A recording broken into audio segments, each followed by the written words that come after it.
This is I'm probably gonna like drop 30 IQ points. Okay, go ahead. All right.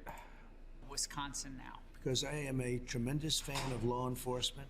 Tremendous. And I want to thank the law enforcement. They've done a good job. And when the governor says that I shouldn't come or he'd prefer that I not come, I'm the one that called him and said, Tony, you got to bring out the National Guard. Well, I don't really want to do it. Tony, you got to bring it out.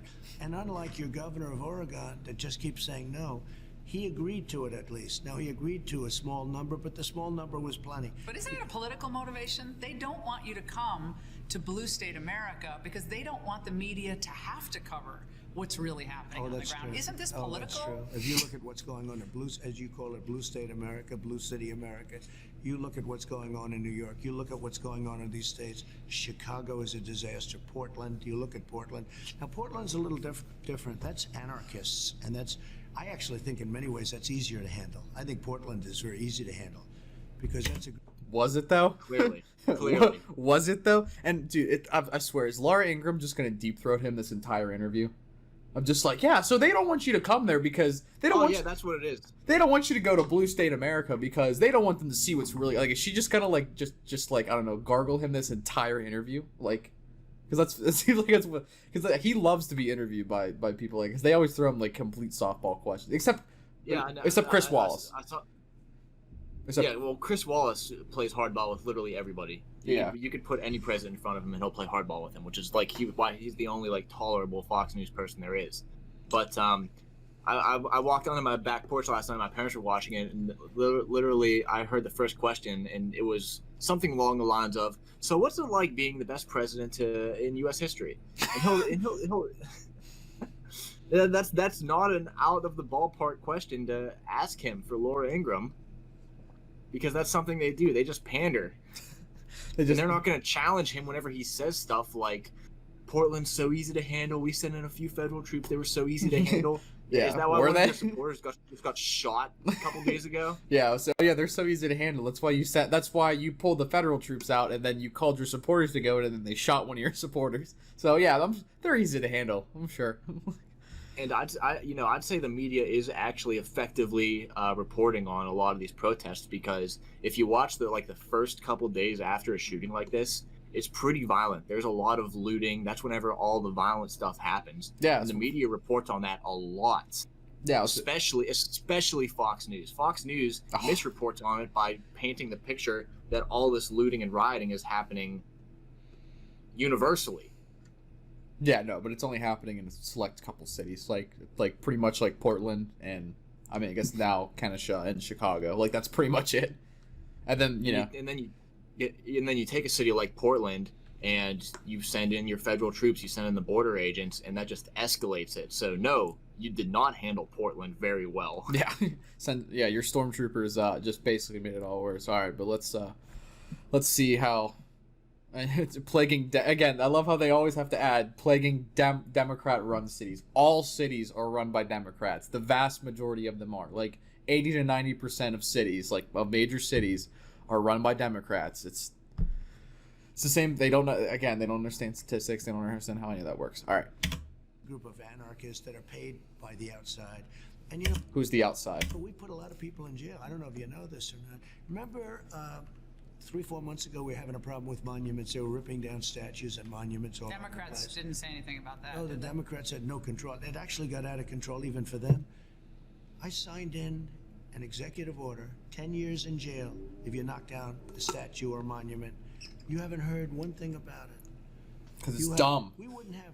They were going after Thomas Jefferson. They were going after Lincoln. Good. And they were going after the Washington Monument if they could knock that one down. They were going after. First of all, good. First of all, all of that is awesome. Good. All of that is incredibly good. First of all. Second of all, nobody was going after Lincoln. Is he talking about the one where it's like protest that took place outside the Lincoln Memorial?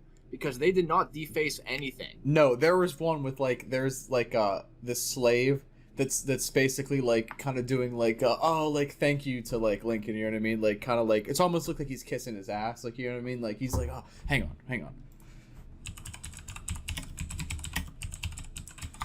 You'll have to see what it looks like, because it's kind of like let's see.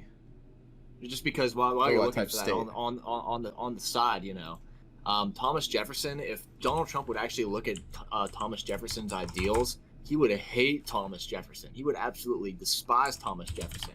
But Thomas Jefferson owned slaves, and he had affairs with some of his slaves. So that's for you to say that's a blemish on his reputation and not a vice. That's extremely telling about your political ideology. Here, hang on. Sorry, I'm cutting you out of this for a second. I'm moving you to the side, but can you see that? It's yeah, it's very like more of like thank you, Mr. Lincoln, like and that's very demeaning. Yeah. Yeah, but then the big counter to was like, oh yeah, well the slave approved it during the time, and it's like I'm sure they were grateful for anything. When was that built? When was that statue built? What's the name of that statue? I bet you it was built in like the 1920s. No, it was actually built right after. I think it was built during Reconstruction. I'm actually sure about that. 1876. 1876. Okay. Yeah. All right. I was gonna say most of those statues that glorify the South, they weren't built until like the 1920s and then like the 1960s. Oh yeah. All right. So let's see. I don't even think they know. I think they're just thugs. I don't think it may be an ideology and it may not. Maybe it is an ideology for the people that are paying them. And the funny thing is, and that's who's paying them. I would like to know who. They keep saying like I've talked to so many people and they say like, oh yeah, like the outside agitators are getting paid to by who? The Jews? Like just say it. Just say it. Just say it. We all know it. Just say it. Like. Well, I think what he's talking about is the fact that a lot of major corporations actually do fund Black Lives Matter. Not the movement, but the actual political organization. Yeah, I was gonna say, and then Black Lives Matter usually donates to candidates and like actual impacts and stuff like that. But like, do they honestly think like Black Lives Matter protesters like have a salary? Because like if it would, I would quit my job because that sounds like a lot more fun than like working in an office job. I would love to go burn down things for a paycheck if that was real. Well, the Black Lives Matter people aren't paid. The Antifa actors are paid. They're paid by that's even sweeter. By the corporations and the shadow people. That's even sweeter, dude. I'll move to Portland and burn things down for a paycheck. Why not? Strange thing is the people that are paying them and all this money. Because somebody's doing what it. About the corporations? They travel. Well, wait. The people paying them, those people will be overthrown. Their lives will be taken away. Their lives will be endangered. They're all going to be gone. They're just stupid, foolish people that made a lot of money. But corporations have given an enormous amount of money in the tens of millions or maybe hundreds of millions to Black Lives Matter. Because they're weak. Which is all over a lot of these protests. Yeah. it's not hundreds of millions of dollars. I literally just looked, and in some cases it's like a couple hundred, like it's a $250,000 here and there. It's not hundreds of millions of dollars. Yeah, no. So what does that mean about these corporations? Why are they paying that money out, Mr. Because President? they're weak people, led by weak people. In many cases, not all corporations. What does that mean? They're weak I looked people? at numbers where one company is giving hundreds of millions of dollars. When you say they're weak, what do you mean? Explain because that. they just do. Do you know how hard it is to operate a company that has a net income of like $100 million to be able to donate to things like that? For the he's good. Because I'll just throw this out. I work for a large Fortune 100 insurance company, and our financial results like for this last year was like our net operating revenue was like $500 million. So if like one of the largest companies in America has like revenue at like around that, and he's saying they're giving out hundreds of like you're talking about giving away like half of your profits. That's insane. Billions of gazillions of dollars. Like that's insane. Christ. I mean, he's calling these people like weak and ineffective, but all they're really doing is, I mean, in some cases you can agree that they are kind of weak and ineffective because they're just funding these face value organizations that aren't actually going to result in any kind of substantive change to law enforcement or anything.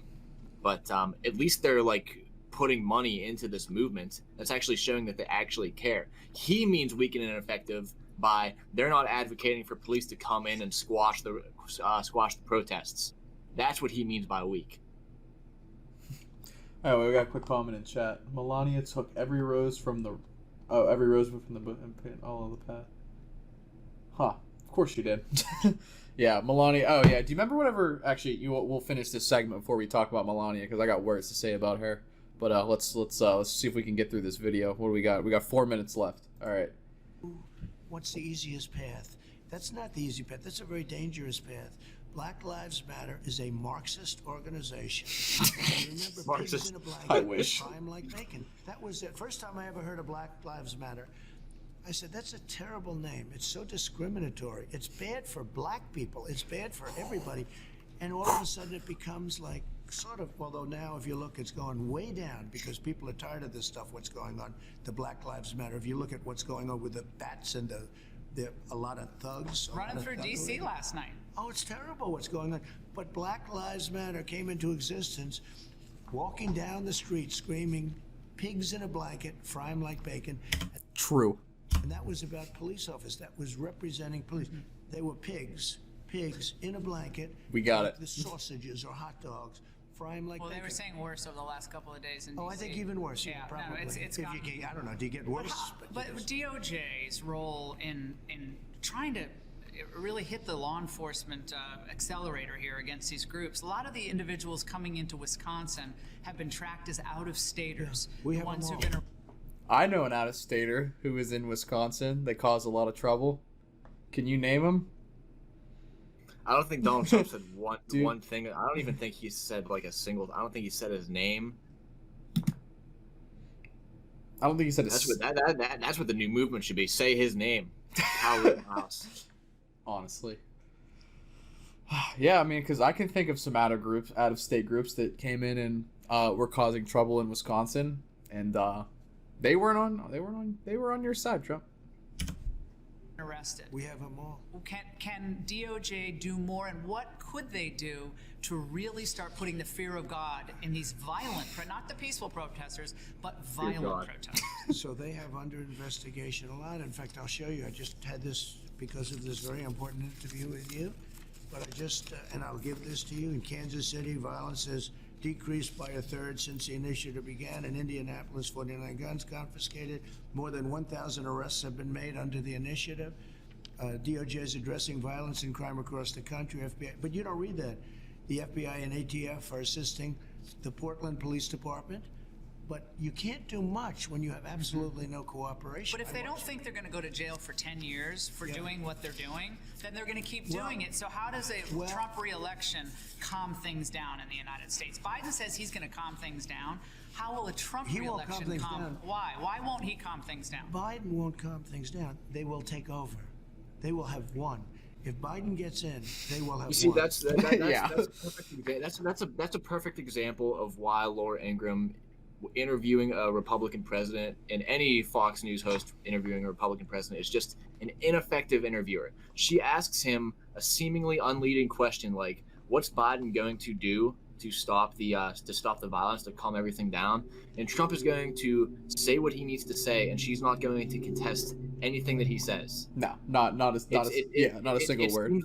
It seems like she's not throwing him a softball there, but really all she's doing is just setting him up to tell all the lies that he needs to say, and hopefully sway whoever's watching Fox News and doesn't identify strongly with the Republican or Trump cult, that they're going to say, you know what, he's right. Biden is controlled by billionaires. I need to vote for Trump.